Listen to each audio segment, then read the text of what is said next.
Salam sigap dan shalom. Renungan kita pada hari ini, Sabtu, 15 April 2023, berjudul Tuhan itu lembut dan sabar. Ayat intinya terdapat di dalam Mazmur 31 ayat 8. Aku akan bersorak-sorak dan bersuka cita karena kasih setiamu, sebab engkau telah menilik sengsaraku, telah memperhatikan kesesakan jiwaku. Pena Inspirasi menuliskan yang dimaksud dengan judul renungan kita pagi ini, Tuhan itu lembut dan sabar, adalah sebuah panggilan kehidupan yang praktis agar kita bisa senantiasa bersuka cita melewati kesukaran, sebagai faktor yang menunjang kebahagiaan sejati dan sarana untuk memulihkan hubungan kita secara vertikal kepada Tuhan dan horizontal dengan sesama, sebagai berikut. Pertama, bukti dan alasan pemazmur mengatakan bahwa Tuhan itu lembut dan sabar, dikarenakan sekalipun Ia yang menyimpan catatan dari semua bangsa-bangsa, namun Ia baru akan bertindak menghukum orang-orang jahat bila mana pelanggaran itu sudah tiba pada puncaknya yang dikemas dalam bentuk undang-undang oleh mereka.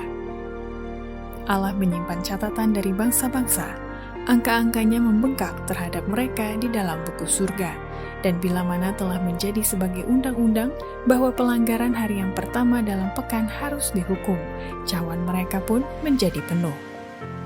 Kedua, bukti dan alasan pemazmur mengatakan bahwa Tuhan itu lembut dan sabar, dikarenakan kesombongan dan keangkara murkaan manusia ada batasnya, yang tidak boleh dilewati melebihi batas dari panjang sabar Tuhan. Waktunya sedang datang bila mana kesombongan dan keangkara murkaan manusia akan mencapai titik di mana Tuhan tidak akan mengizinkan mereka melewatinya, dan mereka akan mengetahui bahwa ada batas dari panjang sabar Tuhan.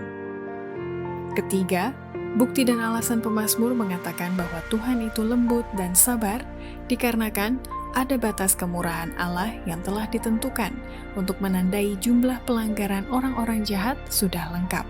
Maka dari situ, barulah murka Tuhan datang.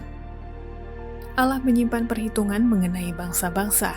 Bila mana waktunya sudah tiba bahwa kejahatan telah mencapai batas kemurahan Allah yang telah ditentukan, maka panjang sabarnya pun akan berhenti. Apabila penjumlahan angka-angka dalam catatan buku surga menandai jumlah pelanggaran selengkapnya, murka pun akan datang. Keempat, bukti dan alasan pemazmur mengatakan bahwa Tuhan itu lembut dan sabar, dikarenakan ada batas waktu diberikan Tuhan, dan jika waktu itu sudah dicapai, maka kemurahan Allah itu pun akan ditarik, dan dimulailah pelaksanaan eksekusi hari penghakiman. Walaupun kemurahan Allah masih bersabar terhadap si pelanggar, namun ada suatu batas di mana manusia tidak boleh melampauinya dalam dosa. Apabila batas tersebut sudah dicapai, lalu kemurahan ditarik, maka mulailah pelaksanaan penghakiman itu. Demikianlah renungan kita pada hari ini, kiranya Tuhan memberkati kita semua.